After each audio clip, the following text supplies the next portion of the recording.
तुम्हारा ये अशांत मन, खामोश आंखें मुझसे बहुत कुछ प्रश्न करती हैं कि बाबा सब कुछ ठीक कैसे होगा, सब कुछ पहले की तरह हमारी जिंदगी कैसे सही होगी, सब कुछ पहले की तरह कैसे लौट के सब आएगा।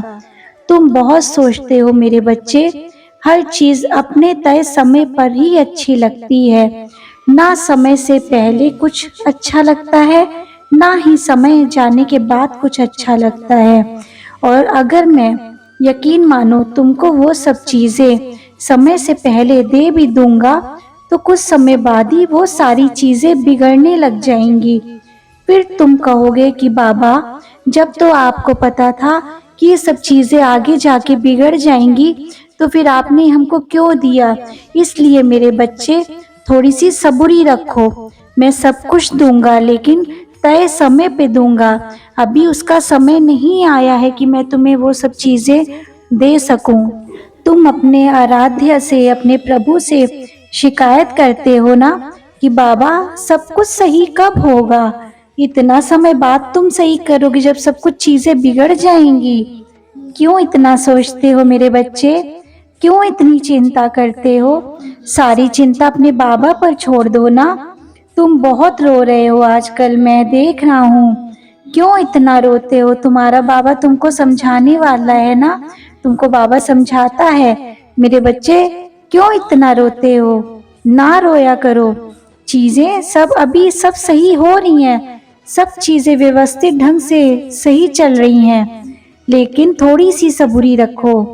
सबूरी अगर नहीं रखोगे तो सारी चीजें बहुत जल्दी बिगड़ने लग जाएंगी। मैं तुमसे एक बात कहना चाहता हूँ, तुम सबसे पहले अपना मन स्थिर करो, मेरे वचनों में श्रद्धा रखो। मैं बोलते समय जो भी कहता हूँ उसको मैं करता भी हूँ, क्योंकि तुमको बाद में तकलीफ होगी, इसलिए मैं तुमसे कह रहा हूँ। तुम कई बार बोलते हो, ध्यान नहीं देते हो, गलत बोल देते हो। जिन जिन लोगों ने तुम्हारा बुरे वक्त में साथ दिया, तुम उनके साथ भी सही आजकल नहीं बोल रहे हो। ईश्वर के सिवा तुम्हारे आंसू, दर्द, दुख कोई भी नहीं समझ सकता मेरे बच्चे। तुम ये मत ध्यान दिया करो कि कौन क्यों ऐसा कर रहा है, क्यों कर रहा है, क्यों तुमको बुरा कह रहा है। यदि किसी के कहने से अच्छा या बुरा होने लग जाए तो ये संसार या तो सिर्फ स्वर्ग ही बन जाएगा या फिर नरक ही बन जाएगा। इसलिए इन बातों पे बिल्कुल भी ध्यान ना दो, बस वो करो जो तुम्हारा दिल करे। मुझे पता है तुम बहुत अच्छे हो, तुम दिल के बहुत सच्चे इंसान हो, तभी तो मैं तुम्हारी बार बार परीक्षा लेता रहता हूँ कि तुम अभी भी सबूरी रखे हुए हो कि नहीं रखे हो। मैं तुम्हारी परीक्षा लेता हूँ, लेकिन तुमने देखा होगा मैंने तुम्हारा कभी साथ नहीं छोड़ा है, पल पल तुम्हारी मदद ही की है। मैं तुरंत ही तुम्हारी रक्षा करने को हमेशा दौड़ा आया हूँ।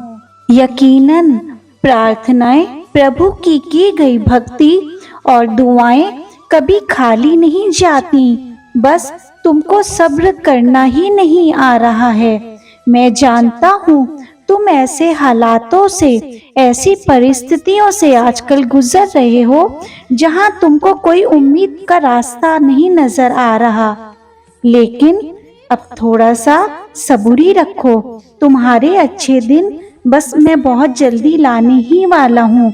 मैं तुम्हें कई दिनों से देख रहा हूँ कि तुम बहुत रो रहे हो, बहुत परेशान हो। तुम्हारे लिए इसलिए मैं कई नए अवसर दे रहा हूँ। तुम जब भी कोई नया काम करने की सोचते हो तो उतावले तो हो जाते हो, लेकिन थोड़ी देर बाद हिम्मत हारने लग जाते हो। शायद तुमको लगता है कि पता नहीं ये काम मेरा सफल हो पाएगा या नहीं, मैं इस काम में हाथ डालूं या ना डालूं। लेकिन शायद तुम नहीं जानते कि तुम्हारा बाबा तुम्हारे साथ तो हमेशा अंग संग खड़ा है। तुम हिम्मत क्यों हार जाते हो।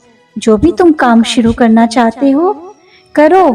तुम्हारा और मेरा रिश्ता भक्त और भगवान का ही रिश्ता नहीं है, एक अटूट रिश्ता है। जो लोग अपनी जिंदगी में खुद से ज्यादा दूसरों की फिक्र करते हैं ना, असलियत में उनकी फिक्र मैं ही करता हूँ। जैसे कि तुम तुमको दूसरों की बहुत फिक्र रहती है, बहुत चिंता उनकी करते हो, उनका दुख दर्द तुमसे देखा भी नहीं जाता है। तुम्हारी चिंता मैं करता हूँ, मैं तुम्हारे अंग संग खड़ा रहता हूँ। खुश रहो, बहुत तरक्की करो, अपना ख्याल रखना।